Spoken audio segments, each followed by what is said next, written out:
생물의 특징입니다. 저번 시간에는 생명과학의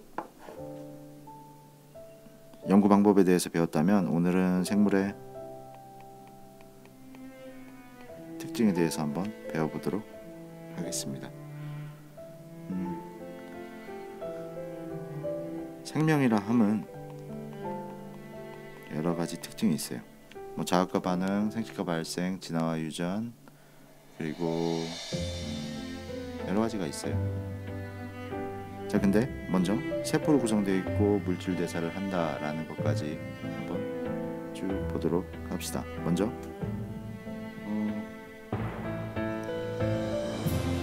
바위나 무생물들은 그런 것들은 방금 말한 자극과 반응, 생식과 유전, 세포 분열하고 그런 것들을 하지 않기 때문에 무생물이라고 그러죠. 그죠? 비생물, 무생물. 그리고 우리 같은 상호작용을 하고 여러 가지 자극에 대한 반응을 하고 생식 발생, 키도 크고 생장하고 그리고 유전하고 그리고 세포로 구성되어 있고 여러 가지 물질들을 대사하는 것들, 이런 것들을 생물이라고 합니다. 먼저 생명이란 여러 가지 법칙이 있어요. 그래서 이런 것들에 대해서 한번 알아봅시다. 첫 번째, 이렇게 구성되어 있어요. 세포로 구성되어 있습니다. 자, 세포가 뭐냐면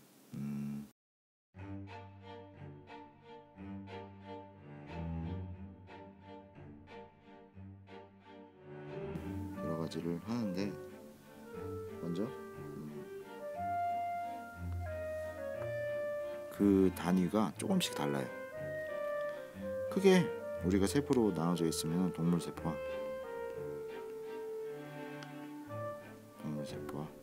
그리고 식물세포로 나눌 수 있어요. 그리고 동물세포는 세포에서 세포가 모여서 조직이 되고 조직이 모여서 기관이 됩니다. 그리고 기관에서 더 모이면 우리는 기관계라고 하고, 그리고 얘가 더 모이면은 하나의 개체가 돼요. 근데 식물세포는 조금 동물세포랑은 좀 다르게 세포에서 조직, 그리고 기관이 아니고 조직계가 있어요. 그리고 얘가 조직계가 모여서 기관이 되고 얘가 개체가 되는 거죠.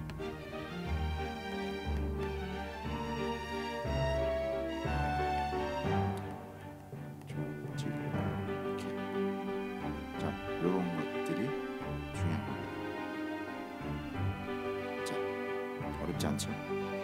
세포는 이렇게 구성되어집니다. 그 다음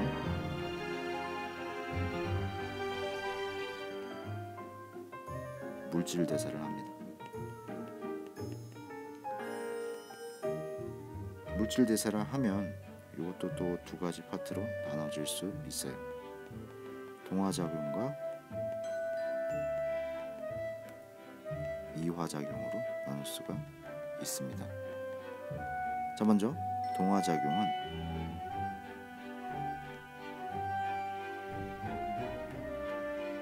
동화잖아요. 함께 한다.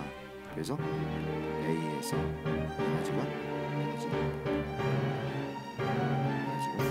B로 이렇게 상승하는 것, 합쳐져서 덩어리가 커지는 거죠. 저분자에서 고분자로 합쳐지는 거죠. 그죠?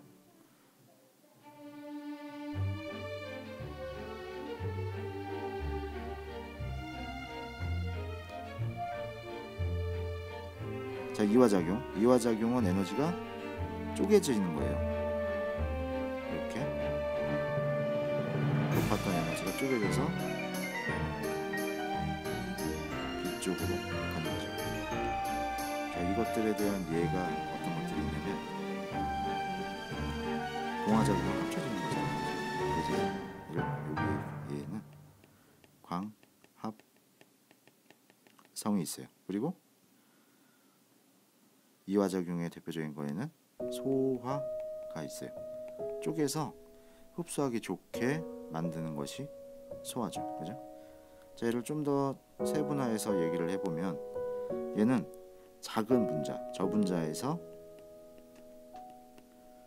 고분자로 간다는 거고, 그리고 이화작용은 고분자 물질을 덩어리 큰 거를 저분자로 간다는 거죠. 자, 그래서 여러 가지 것들이 있는데 이런 것들을 잘 종합해서 하는 거예요. 자, 한 번 더 그림으로 설명을 해보겠습니다. 동화작용은 대표적인 동화작용이 뭐가 있냐면 어떤 사람이 야식을 계속 먹었더니 30일 후에는 이렇게 돼 있었어요. 뚱뚱하게.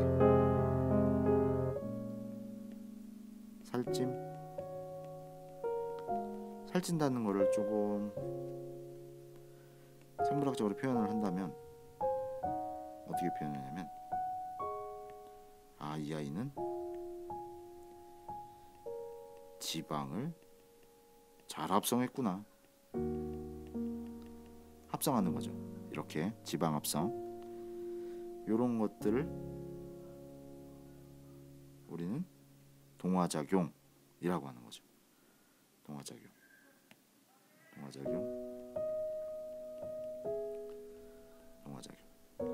그리고 하나 더, 이화작용은 그런 거예요. 자, 이화작용은 커다란 것들, 지방으로만 한번 해보겠습니다.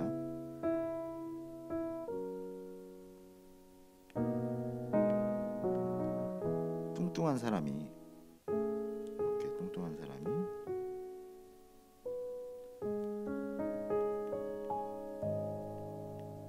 살을 빼서 이렇게 날씬한 사람이 됐어요. 살뺨 이렇게 된 거죠. 자, 얘는 어떤 과정이 일어났을까요? 지방을 분해했죠. 자, 요런 차이가 있는 거예요. 이런 거를 물질대사라고 합니다. 물질대사. 자, 다시 보면 이런 겁니다.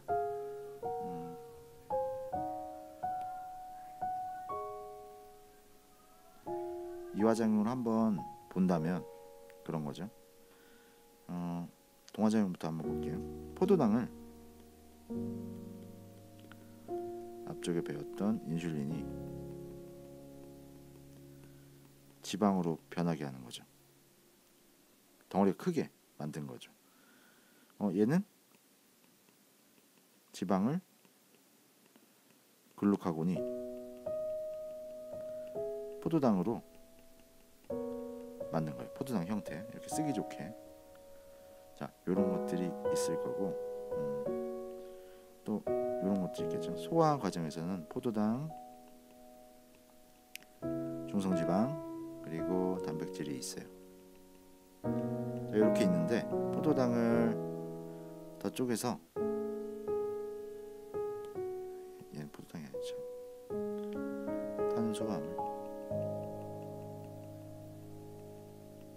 탄수화물을 쪼개서 포도당으로 만들고, 그리고 지방을 쪼개서 지방산과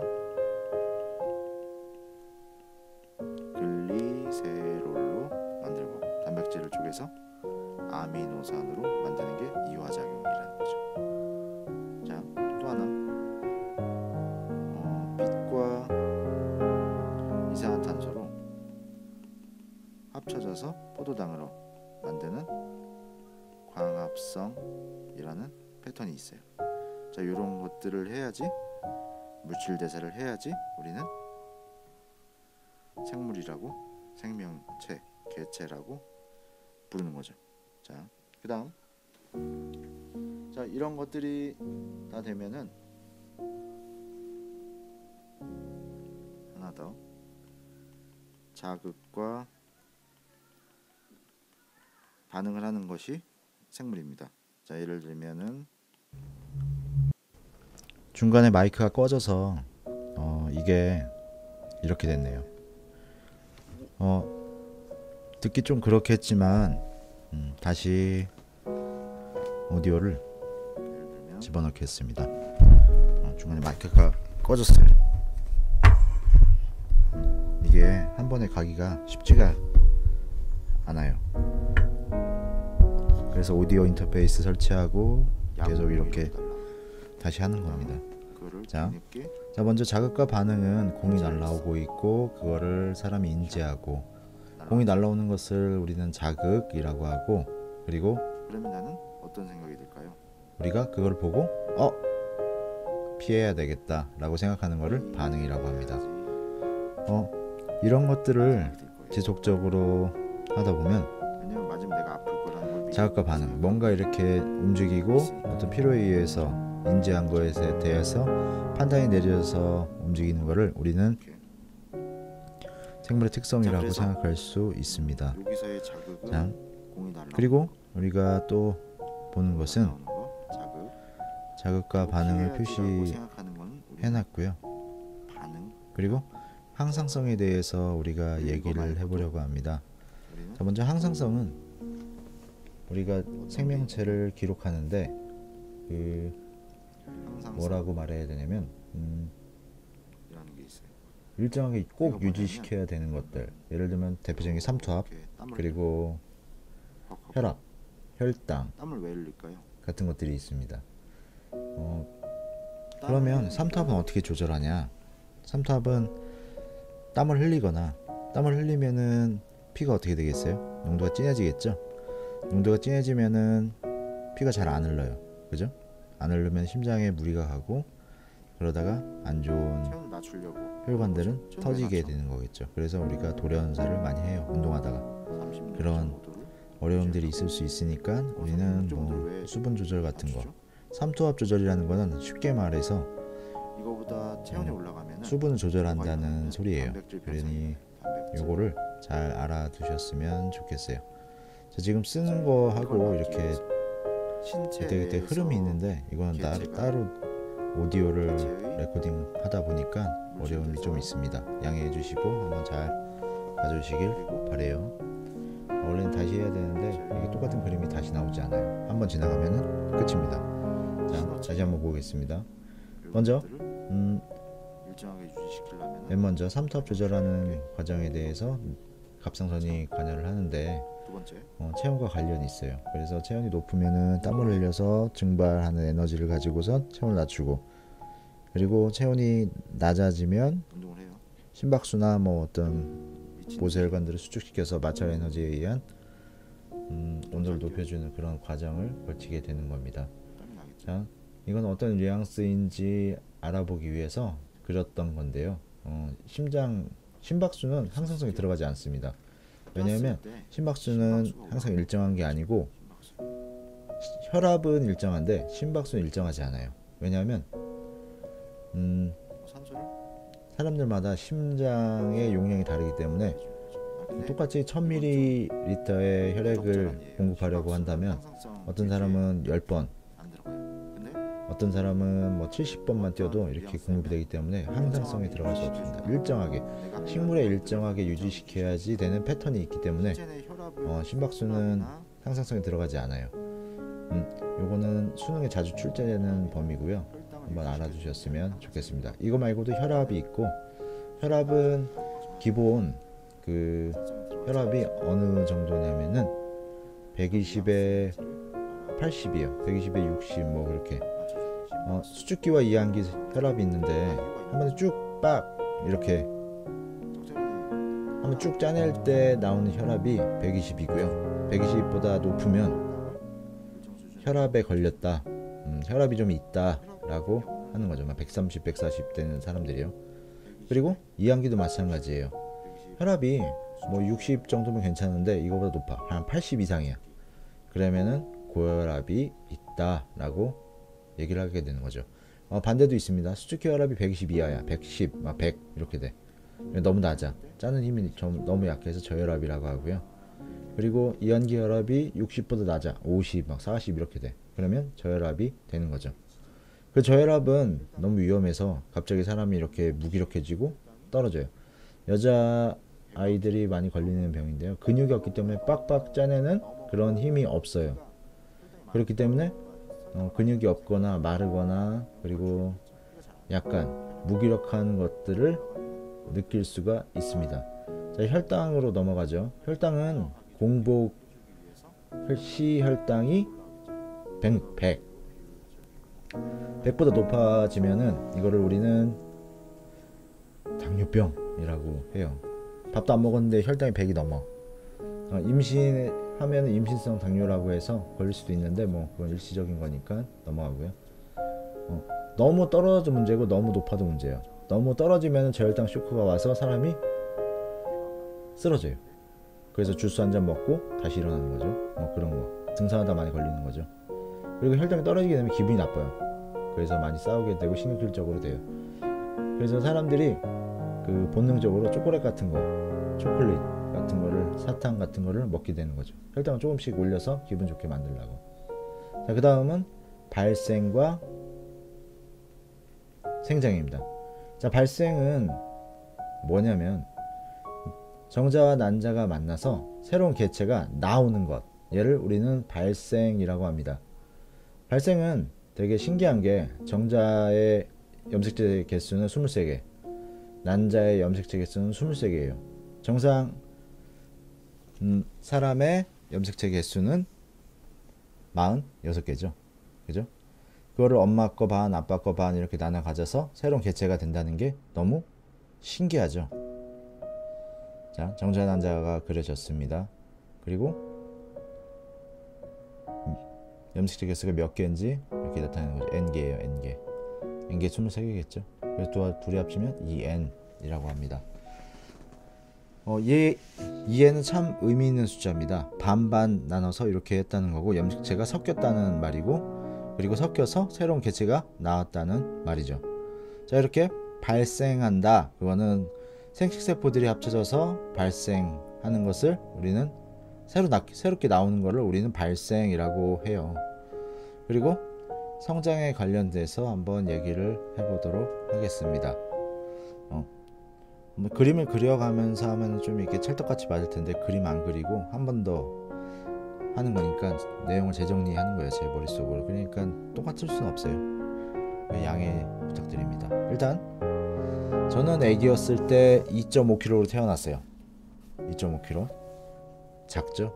근데 세월이 지나서 성장했을 때 몇 킬로로 됐냐? 저는 그림이 잘 그려지고 있어요. 저는 105kg예요. 105kg. 105kg. 그럼 몇 배 성장한 거죠? 그냥 대충 소수점 띄고 한다면 50배가 되는 50배. 엄청나다. 50배.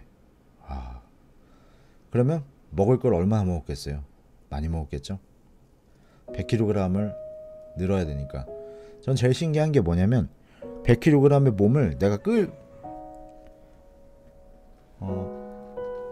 엄청 신기한 거는 내 근육이 105kg이라는 몸무게를 지탱할 수 있고 그거를 이용해서 살아갈 수 있다는 게 너무 신기한 거예요. 그래서 엄청 신기한 거예요. 인체의 신비입니다. 자, 그리고 우리가 또 봐야 되는 것 중에 하나가 뭐가 있냐면 적응과 진화예요. 적응과 진화. 적응과 진화 나와야 되는데 잘 안 나오네요. 나왔으면 빨리 나왔으면 좋겠다. 아니네. 생식과 유전이 또 있었네요. 자, 생식과 유전은 그런 겁니다. 어떤 거냐면 생식은 나랑 똑같은 자식을 낳는 것, 얘를 생식이라고 해요. 내 자식을 낳는 거를 생식. 그리고 유전은 나랑 똑같이 생긴 애를 낳는 것, 얘를 유전이라고 합니다. 유전은 예를 들면 아버지가 대머리예요. 그러면 나도 유전자를 갖고 있는 거죠. 꼭 그렇게 되리라는 건 없지만 그래도 이것 때문에 내 머리가 대머리가 될 수 있다는 거죠. 유전자를 갖고 있으니까. 유전이라는 말 되게 많이 쓰는 거죠. 그죠? 난 아빠랑 똑같이 생겼어. 이거 유전이에요. 난 아빠랑 얼굴이 닮았어. 이것도 유전이죠. 그죠? 어쨌든 그러면 어떤 상황이 벌어지냐면 생식은 나랑 비슷한 개체를 생산해내는 거. 유전이 그런 거죠. 클론, 복사해서 붙여넣기 하듯이 그렇게 개체가 나오는 게 유전입니다. 너무 재밌어요. 그죠? 학교에 학부모님들이 찾아오시면은 굳이 말하지 않아도, 굳이 설명하지 않아도 누구 어머니 아버지겠구나 이렇게 유추가 가능한 게 유전 때문이라는 거죠. 너무 재밌죠? 그죠? 그 다음입니다. 그 다음 넘어가 주세요. 제발. 제발요. 넘어가 주세요. 왜 가만히 있었을까요? 예, 저는 왜 가만히 있었을까요? 넘어가 주세요. 자, 마지막이에요. 적응과 진화. 올라가 주세요. 빨리 올라가라. 적응과 진화. 지금 다시 한번 말씀드리지만 녹화하다가 중간에 마이크가 꺼져서 처음부터 다시 하고 있는 거예요. 양해해 주세요. 싱크가 잘 맞지 않고 이렇게 찰떡같이 그림과 이렇게 맞지 않아도 조금만 이해해 주세요. 죄송합니다. 예. 어쨌든 적응과 진화까지 왔습니다. 이 마지막이에요. 조금만 들으시면 끝날 겁니다. 적응과 진화의 가장 큰 차이점은 유전이 되냐 안 되냐 그 차이예요.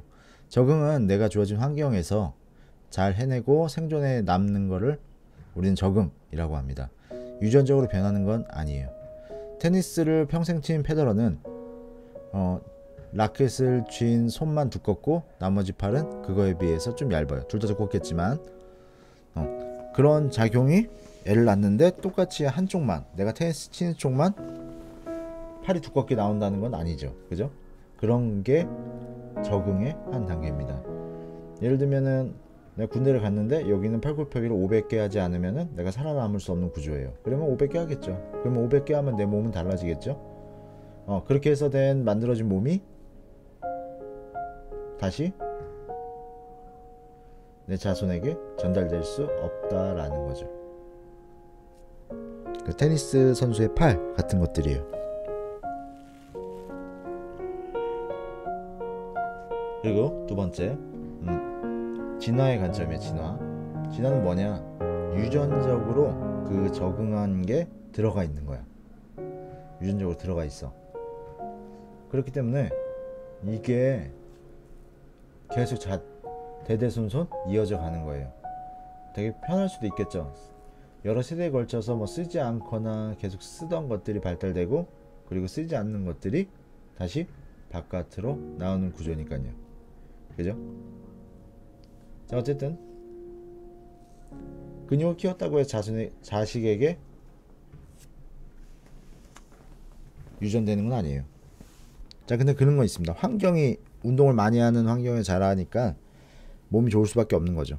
자, 이제 진화의 관점입니다. 진화는 유전적으로 들어있기 때문에, 그리고 필요 없는 건 없어지고 필요한 거는 더욱 발전시키는 그런 과정을 거치는 겁니다. 그래서 우리가 흔히 볼 수 있는 거는 원숭이 꼬리, 그리고 유인원의 꼬리, 우리가 알고 있는 것들의 꼬리라는 겁니다. 그래서 요런 패턴은 잘 봐두셔야 됩니다. 필요 없는 것들은 사라지고 필요 있는 것들은 더 발달된다는 것이죠. 예를 들면은 나이가 들면 들수록 다리가 얇아져요. 잘 안 쓰니까 얇아지는 거겠죠. 그래서 요런 것들은 잘 알아봐 주셨으면 좋겠습니다. 수업은 여기까지 했으면 좋겠고요. 나머지 잘 시청해 주셔서 감사합니다. 다음에 더 좋은 강의로 찾아뵙겠습니다. 세 번째, 네 번째, 다섯 번째 주말 동안 열심히 그려서 잘 한번 해보겠습니다. 들어주셔서 감사합니다. 다음번에도 봐요. 안녕요.